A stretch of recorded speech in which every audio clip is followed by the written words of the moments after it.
Welcome to Renegade Thinkers Unite, featuring the sharpest minds in marketing, inspirational case histories, and weekly insights you can apply to your business. Find out why top CMOs rank this podcast among their favorites. Now, here's your host, Chief Marketing Renegade, Drew Nizer.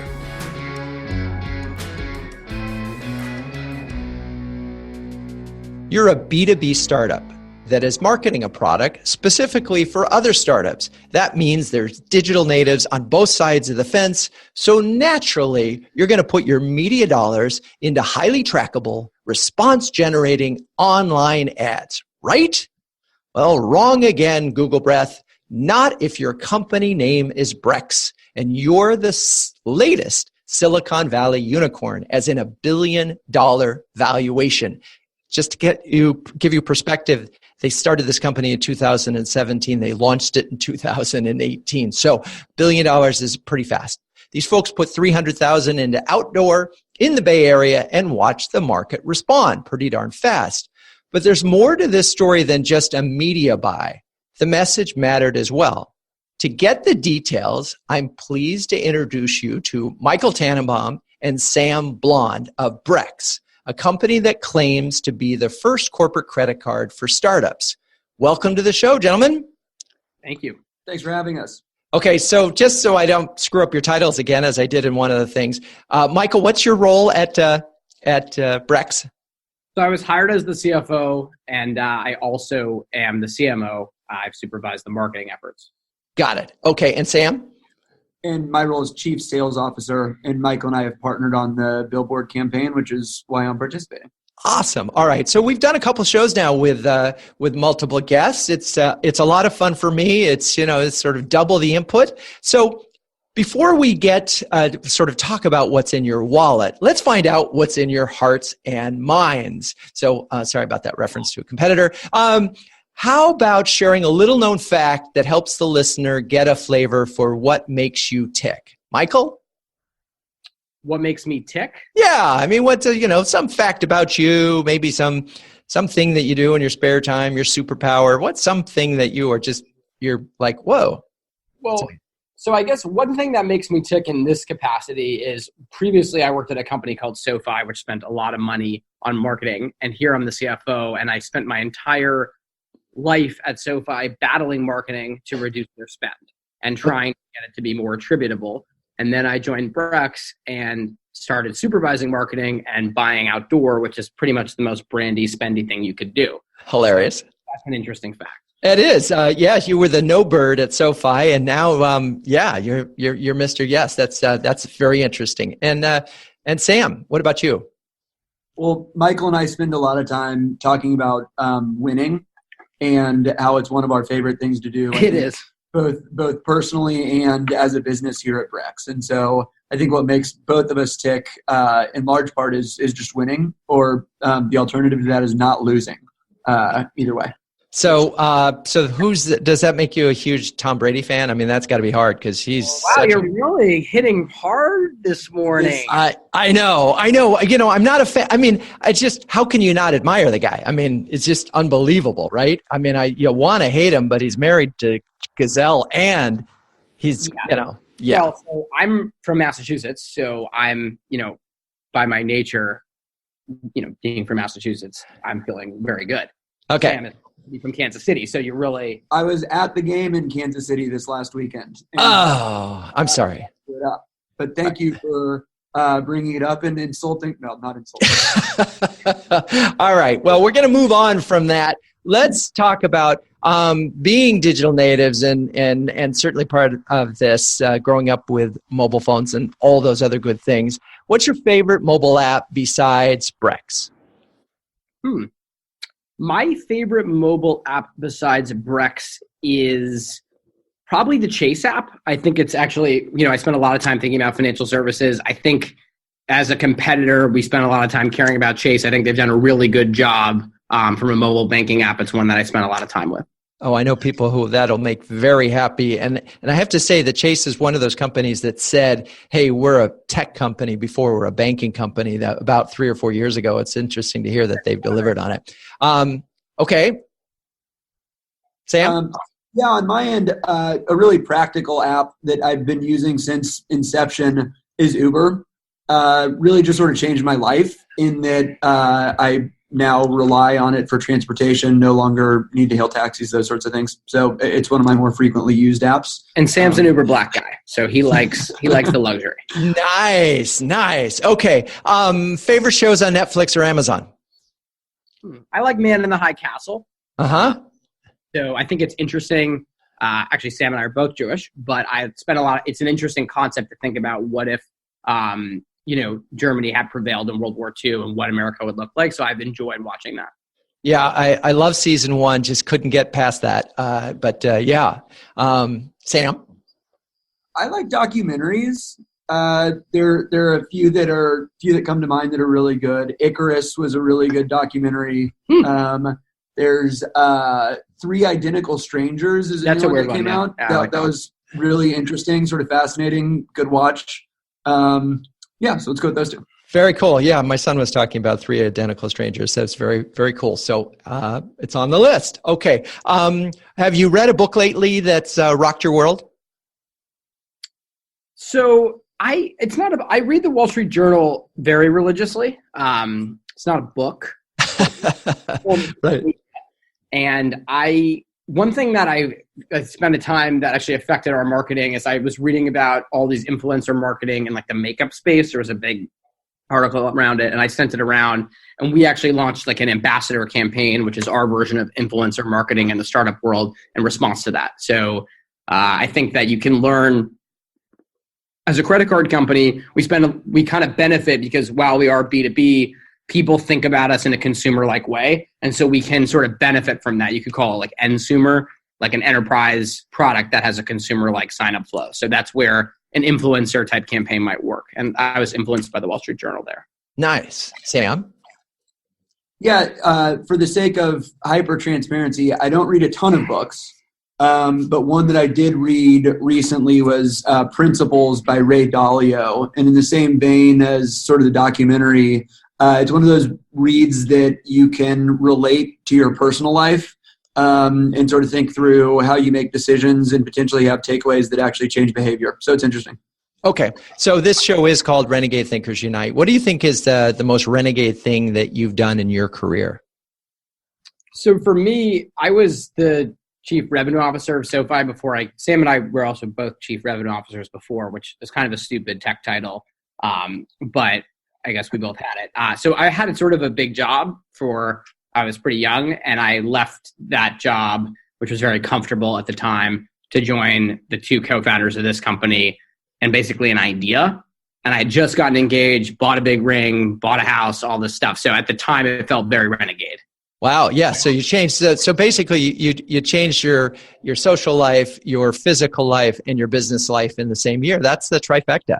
That definitely counts. How about you, Sam?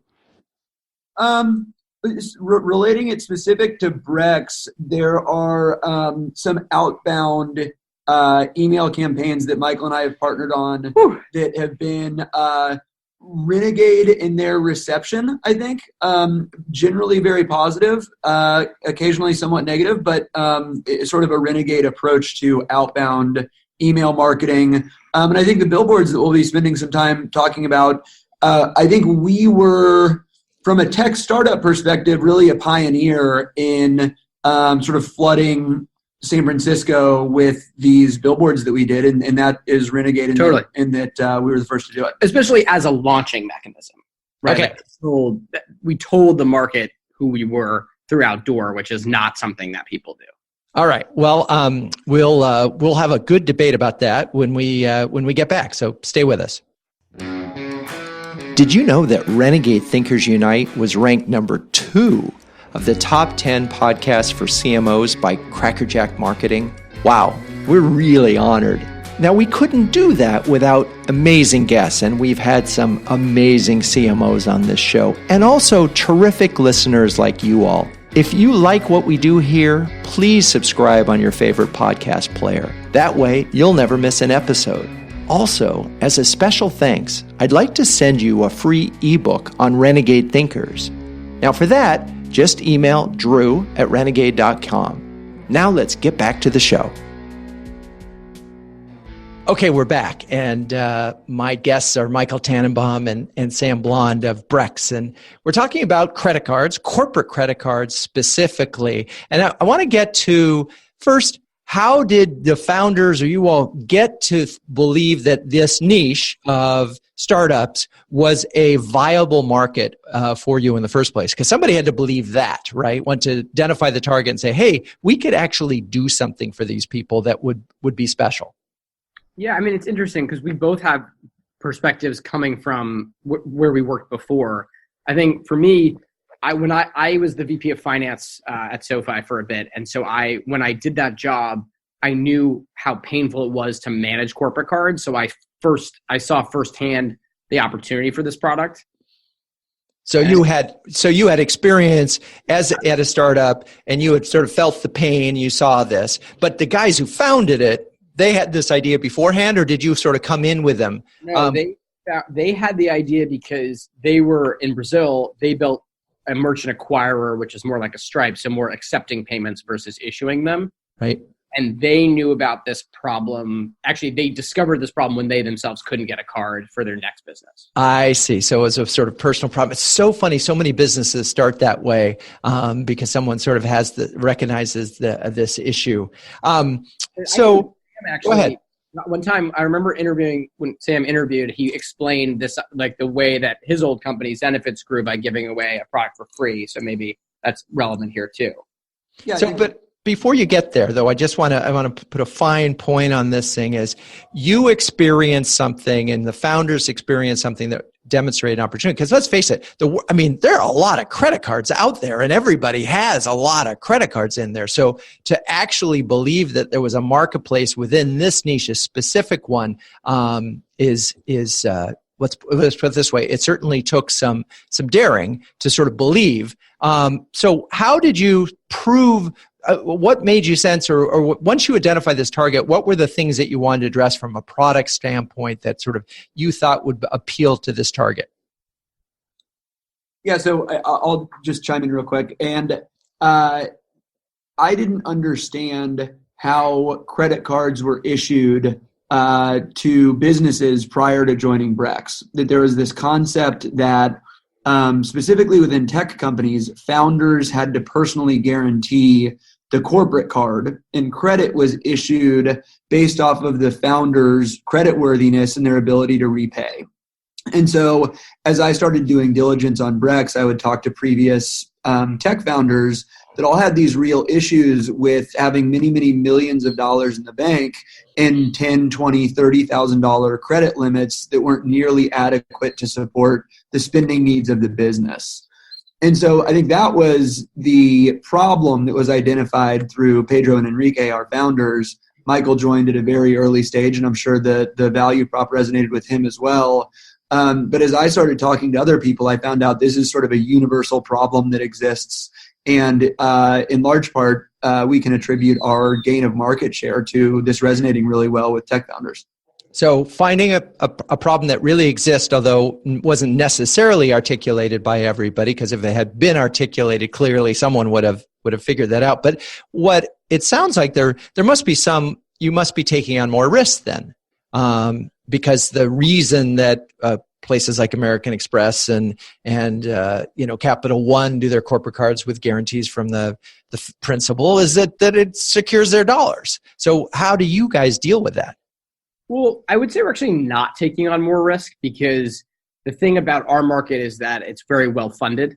So you think about startups, they typically have good amount of investment in them. And then we're actually using their bank account and their bank account activity to determine the limits. Got it. So you'd probably rather have that as a counterparty than a founder personally. And so I think what the limitation that those legacy card companies have is more on technology. They've built I think the easiest way to think about it is you go and get, let's just say, Drew, you get a card, and from American Express, they'll tell you have a $10,000 limit. Let's check back in a year, see if anything changes with your job or your credit. That doesn't work for a startup. Things move too fast. So we have a dynamic limit that changes as fast as every hour based on the activity we see. And that is the technological innovation that allows us to underwrite this customer. Very cool. Okay, so you have this tech innovation. You have a very clear target. You're ready. You've got your website ready to go. It's June 2018. What was the impetus? What made you confident that you could launch this and should launch it using outdoor? I think we knew that we had this really big story to tell. We already had several hundred customers at the time that we launched last June, and we wanted to make as large of an impact as we possibly could with this sort of public launch of our product. We knew that we were going to get a lot of press, and we wanted to think of other ways that we could invest in the launch to maximize this sort of one-time impact that is launch. For us, we have a very geographically concentrated target market that is the San Francisco Bay Area because we're selling into startups. Of course, startups exist all over the place, but in San Francisco in particular, they're highly concentrated.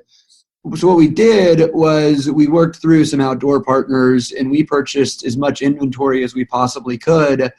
And we think the results were sort of speaking for themselves. We heard about it all the time just through word of mouth. Michael can talk about the way that we tracked the impact of the campaign, but we bought hundreds of shelter ads, billboards, premiere panels, and just sort of flooded the market alongside this big PR launch. And it truly maximized the impact that we could have with this one-time event in the company's evolution.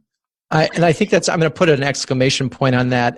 It's funny because at one point in a sort of former earlier Renegade life, we actually worked with the One West Bank when they launched the Magic Johnson prepaid MasterCard. And one of the things that the head of marketing kept saying at the time, guys, we only get one time to launch.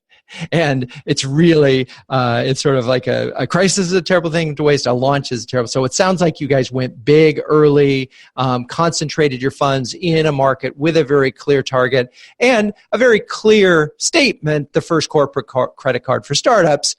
That's, if you're in a startup, it's like, hey, we're the target, raise your hand, credit card, I get it, corporate card. Okay. So it was a very clear articulation of the rational part of the story. So, okay, so you're launching this. Before we get into measurement, which I think we should, let's just talk about, you launched with a number of messages, and then you got to this other message, the Brexit message. Let's talk about how you got there and how that made a different, even a bigger impact than simply buying the outdoor. Yeah, I mean, I think so. It was really, Sam, one of the things anyone in marketing will tell you is like, listen to your customers and see what they're saying. And so, I mean, Sam started basically noticing on Twitter, people were talking about how we acted like Brexit, or how we reminded them of Brexit. So I'll let you talk more about that. Yeah, so the Brexit campaign was probably 3 or 4 months after the launch that we just talked about.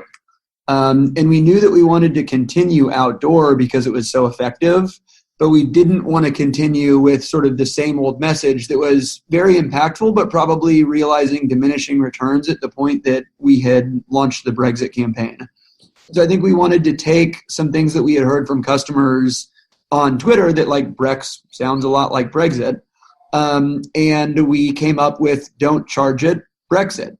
And we put that on some billboards. It created a lot of social buzz, and it sort of continued the momentum that we had already started with the outdoor campaign previously with some sort of provocative new messaging. Okay. When you say social buzz, be more specific. What really happened? I mean, so you got a couple tweets. I mean, how did that materially make you feel you were on the right track? I mean, I think it was more than a couple of tweets. I think there was people, to the extent that people in the UK were talking about. But I don't know what's appropriate for the podcast, but I remember a couple. I mean, people in the UK are funnier usually, and they have tweets. So one of them was like, it was for F's sake, a card that's themed about Brexit, and it was like tons of engagement around that, and people thought it was really funny there. So I think that us playing up the relationship and not being, I think Sam's talked a couple of times about us being a little bit more comfortable taking risks. If you know, when you're in an environment like today, where there's lots of, people are nervous about politics, people are nervous about taking a stand. The easier thing to do is to not address directly Brexit, which is a controversial topic. And we chose to take it head on and kind of be tongue in cheek about it. But also we made it really clear through our campaign that we weren't coming out in favor. We don't really have a stand on Brexit as a company. We're in the US, but we do have a general pro-immigration stance, given that our co-founders are both from Brazil and about 50% of our company is born outside the US. And Brexit is sometimes associated with anti-immigration. So it actually isn't necessarily our company view, and which also created some internal debate as well.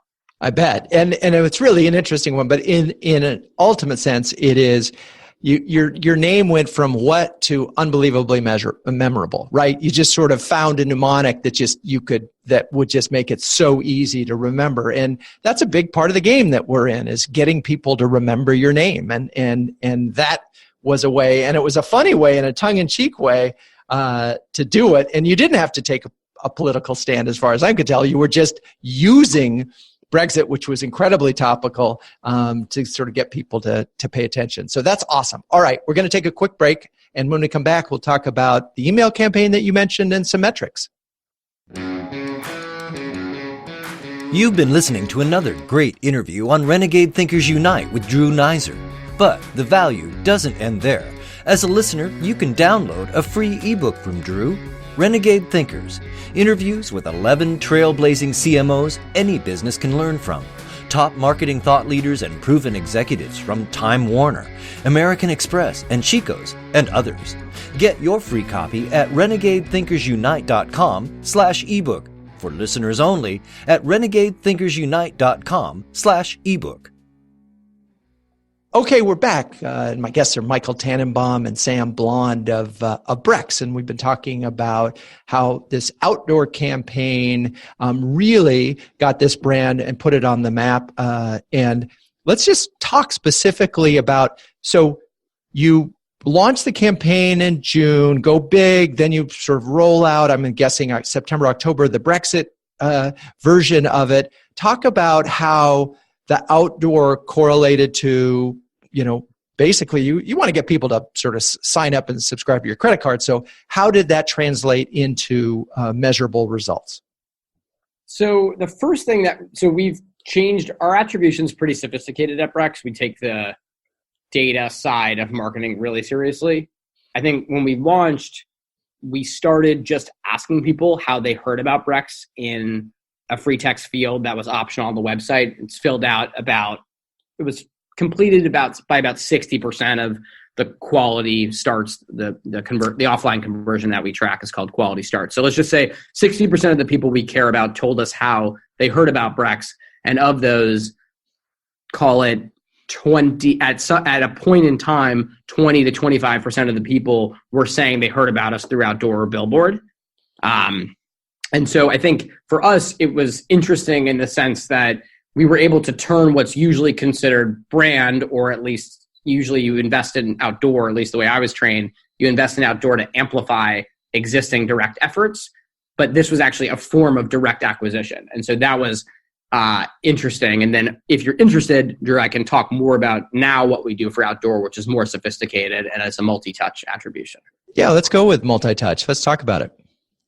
So we just migrated to multi-touch because and Sam and I spent a lot of time on this topic, but the reality of marketing is that you don't typically hear about a company once and then go sign up for it. You interact with it in a number of ways. So we thought moving to multi-touch was super important. And in doing so, we actually use cell phone data through a couple of different third-party vendors to track whether or not someone was in the presence of outdoor, and that if that person was, we give outdoor some credit in the attribution model. In addition to sort of the aforementioned, I heard about Brex because of billboards. Nice. And that was probably the presence of outdoor would probably be a lot more accurate than the recorded, because people are typically very bad at remembering where they hear about something. But you don't, other than PR, how else, and word of mouth, how else would they have found out about your your product. Sam could have sent them one of his famous emails. Oh, which we are going to talk about now. So Sam, one of your famous emails, how come they're famous? Well, prior to joining Brex, I'd been at Zenefits for a number of years, and then I took on a consulting role where I helped consult with startups. And so I had a lot of experience and or practice through trial and error, testing different outbound email copy campaigns, and finally came up with one that seemed to have the best results sort of by an order of magnitude. And we did some creative things in conjunction with really creative email copy, like sending bottles of champagne, sending Brazilian chocolates, as Michael alluded to, our founders are Brazilian, and some really creative offers as well that were really well coordinated, where people would receive these, we'll call them gifts from Brex, and then would receive the email shortly thereafter. Our open and reply rates were off the charts when sort of comparing to traditional outbound email marketing, and those converted a super high rate. And we were sending them to people that were also concentrated in the Bay Area that likely would have seen these billboards. So it was a real coordinated effort between sales and marketing in terms of customer engagement. Interesting. So the combination of email and outdoor makes a lot of sense. I saw it on the road. Hey, I saw your email, right? I saw it. So the two add up to each other.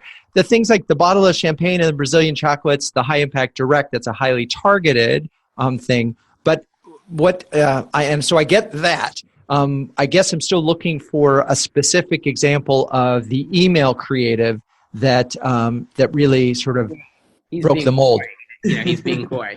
He's being coy. Yeah. So let's see. We have a number of companies that we can sell into right now that are technology startups. So I would say our addressable market today is fairly concentrated. And so what we can do is we can research companies that seem like they're a very good fit for Brex. I can send an email internally to different sales reps saying, check out this company. It seems like a perfect fit. And then have them pass along that email to the founder or the CFO of the business that we're trying to target. And I think it accomplishes several things. One, we are targeting very specific companies, and they know that. So they know through me emailing the rep that they're an important potential target customer to us. And we're trying to reach out to them with scheduling a meeting. So we use subject lines like meeting with first name from company. And that gets really high open rates. They then read the email. They see that I have taken the time to email the sales rep, that the sales rep has then taken the time to email the customer. And so it's a very targeted approach. Okay. So having worked on credit cards a couple times in my life, one of the things that I know most credit card companies are very conscious of is cost per acquisition and lifetime value.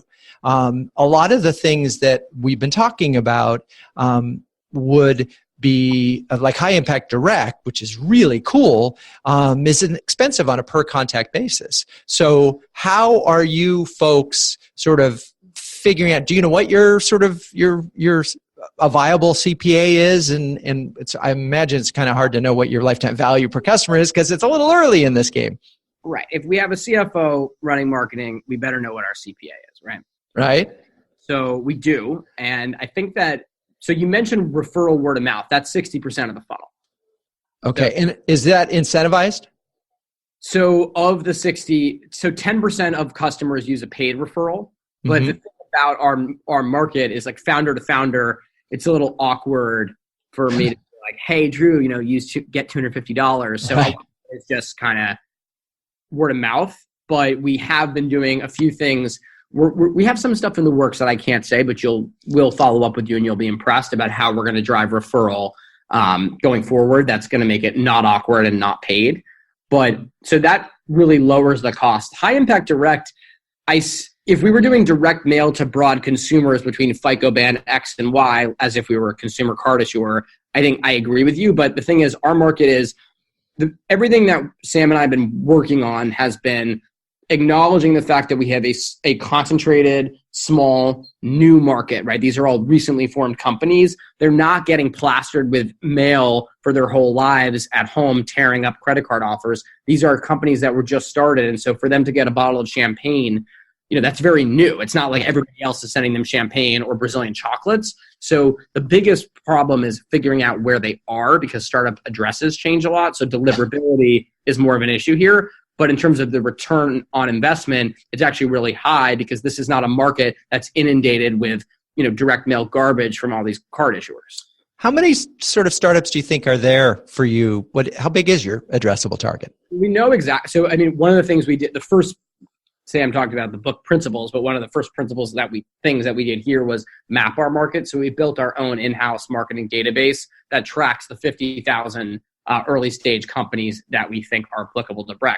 Obviously, Brex, if you talked about our valuation, and we have ambitions beyond this market, but for the purposes of what we've been doing so far, it's solely focused on this 50,000 customer market. And so if you acquired all 50,000 of them, would that be a successful business? Yeah, we talked about winning in the beginning, right? So when we win, yes. Yes, when you win them. Right. Is that a successful business? Is 50,000 enough to... So, I'll just, I would hate to bring up a competitor on the call, but I would say that... Why not? Just friends. Renegades, right? So, if you looked at Silicon Valley Bank, for example, and you looked at how much they do on interchange, which would be our primary version of revenue a year, they'll do 100 million, and they don't have 100% of that 50,000 market. So, I think that we would be a big business, but in the spirit of winning, there's no way that we would stop with just this market. Got it. Yeah, so one important thing to note as we're talking about all these things is our revenue model. And so we know who our customers are. We effectively provide our service to our customers without charging them. In fact, they make money back on Brex in the form of rewards.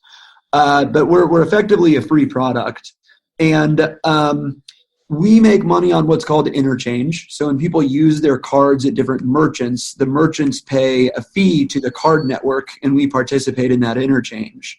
So we know, based off of the size of a company, generally we can correlate it to how much money they have raised, how much they're going to spend on card.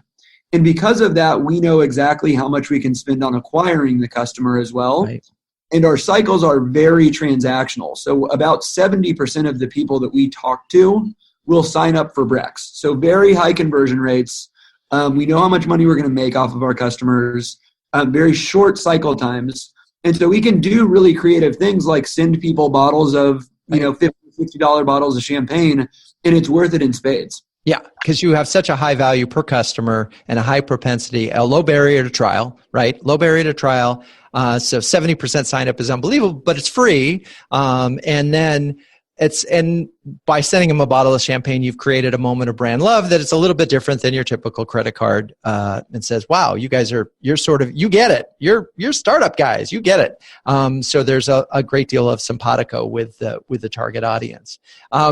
So if I were to sort of summarize all this, I would say you guys have really stepped in it. You found a target that was underserved, found a way to serve them a little bit better. You made it easy for them to acquire your product. You've got some benefits in there that you've really thought through that are specific to the market, and then you're targeting them in a way that makes them feel sort of important and part of the club and having some fun with it. So it sounds like a lot of good things are happening. To all my listeners, thank you, as always, for staying with us. Some really interesting thoughts here, and I appreciate both Sam and Michael for being on the show. Thank you, guys. Thanks so much for having us, Drew. Really appreciate it. Thank you. And as we say every week, until next time, keep those Renegade thinking caps on and strong.